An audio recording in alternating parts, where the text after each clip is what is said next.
Saya Farhan Ramadan dari Sekolah Tinggi Agama Islam Al Anwar Serang Rembang. Tidak khusus terkait Yahudi, tapi Prof. Kures pas awal-awal tadi menjelaskan bahwa tidak setuju belajar tafsir itu dengan belajar kandungan ayat. Tapi yang diajarkan adalah arti kosakata, bagaimana kata tersebut itu digunakan dalam Al-Quran. Kemudian mohon penjelasannya niku bagaimana kita belajar arti kosakata, kemudian dari belajar arti kosakata tersebut itu bisa menjadi solusi dari sebuah permasalahan, mengingat Al-Quran sebagai hudal linnas. Terima kasih. Baik, ini beda ya nuansa pertanyaannya, tapi terkait dengan pembelajaran tafsir ya. Silakan Pak Kures. Oke, kita ambil contoh yang paling sering kita dengar. Aqimus shalah wa atuz zakah. Ya kan? Apa arti aqimus shalah? Apa arti mendirikan salat? Mendirikan, berdiri. Carilah apa asal kata qama yakum. Apa arti dari kata ini lahir? Ar-rijalu qawwamuna 'alan nisa. Laki-laki itu harus berdiri di depan perempuan. Kita bahaslah lagi katanya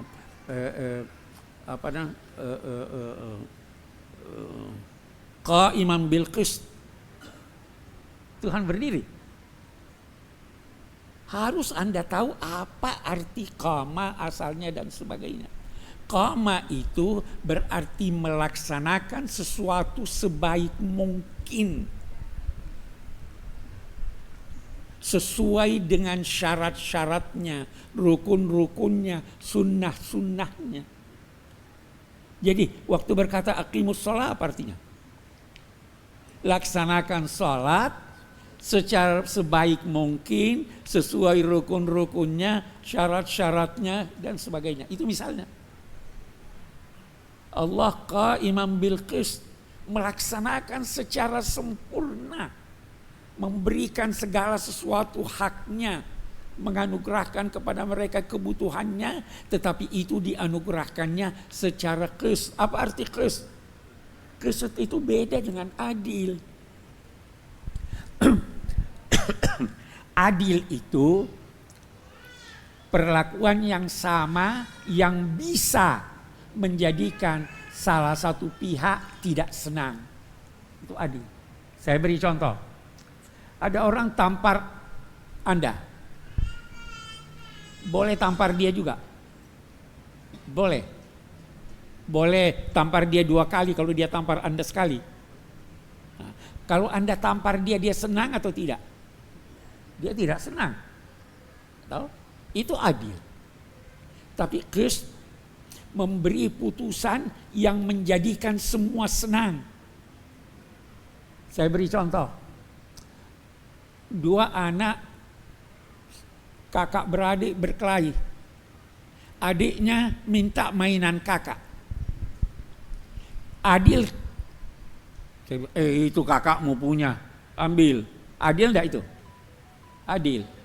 Nah, mau bilang sama kakak, kasih aja adikmu, nanti kamu saya beri duit beli yang lebih bagus. Putusan adil atau qist itu? Itu qist. Qa'iman bil qist. Semua dia beri secara sesuai dengan kemaslahatan dia. Itu Allah beri. Atuz zakah. Apa sih terjemahannya atuz zakah? Tunaikan. Apa maknanya tunaikan? Atu itu punya makna yang sangat dalam. Antar. Jangan, saya ada tulis, jangan jadikan bulan Ramadan pameran kemiskinan. Orang datang. Antar. Dan yang diantar itu sesuatu yang baik. Itu atu.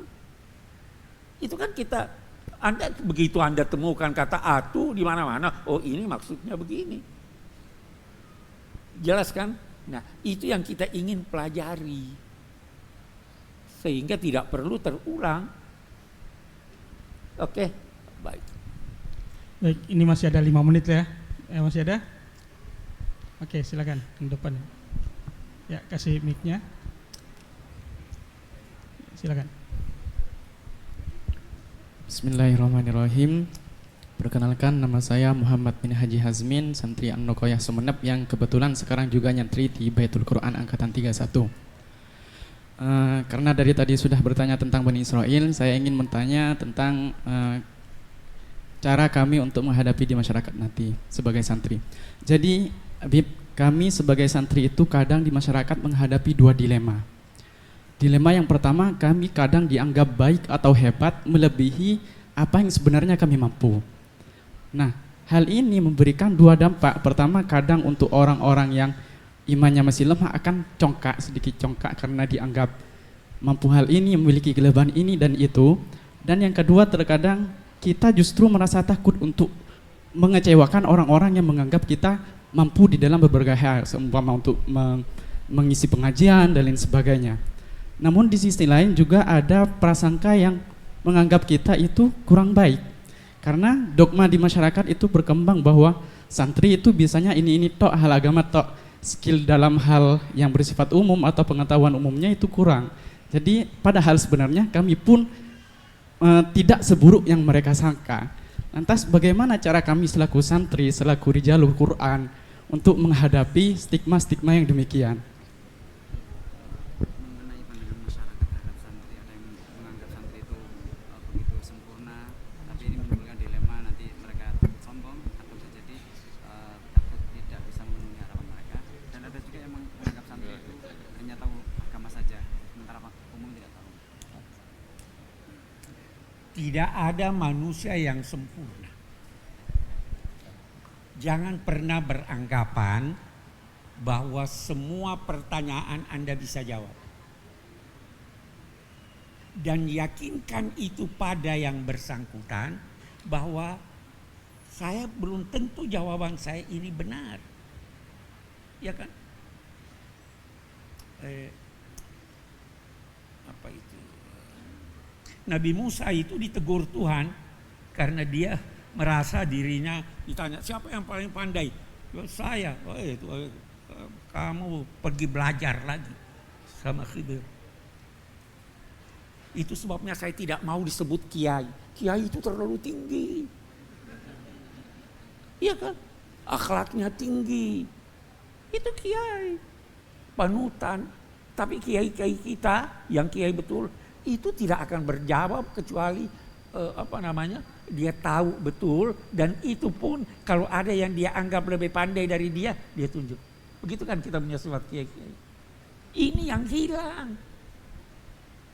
Jangan sok tahu. Itu di Al-Quran itu berulang-ulang itu kita temukan bahwa Nabi pun disuruh belajar. Ya kan? Jadi jangan pernah menganggap diri Anda tahu semuanya. Apalagi sekarang. Saya masih belajar sama cucu saya. Percaya enggak? Saya belajar. Saya pernah bicara pada anak-anak di rumah cucu, terus cucu saya bilang, itu salah. Kenapa? Iya sekarang perkembangan ilmu begini. Kita tidak bisa tahu semuanya.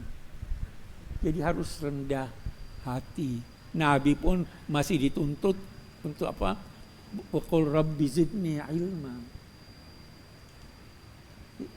Jadi itu sifat kiai begitu, sifat orang yang mengerti begitu. Ya. Karena itu dalam Islam menarik nih. Anda tidak temukan ini dalam kitab suci yang lain. Kita itu guru dan murid. Tahu saya punya guru siapa? Misalnya sopir itu guru saya. Dia ngerti mobil jauh lebih pandai dari saya. Dia ngerti jalan lebih pandai dari saya. Saya gurunya. Kalau soal soal agama barangkali saya bisa jadi gurunya, ya kan? Tapi kata watawasau bil haq, watawasau bis sabr.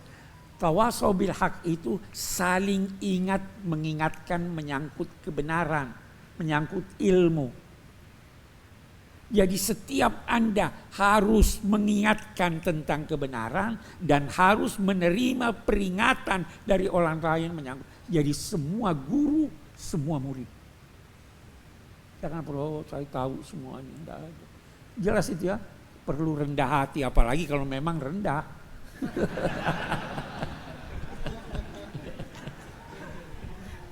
Ini yang kita kehilangan, ini sebenarnya kita kehilangan. Ya, oke. Itu sebabnya ulama-ulama kita kalau menulis sesuatu itu seringkali dia tutup dengan wallahu a'lam. Apa itu? Untuk menunjukkan bahwa ini saya bisa salah ini. Itu sebabnya ulama-ulama kita ra'yuna shawab yahtamilul khata. Itu adab ilmu. Ya kan? Jadi jangan baru dapat doktor sudah merangkap dirinya tahu segalanya.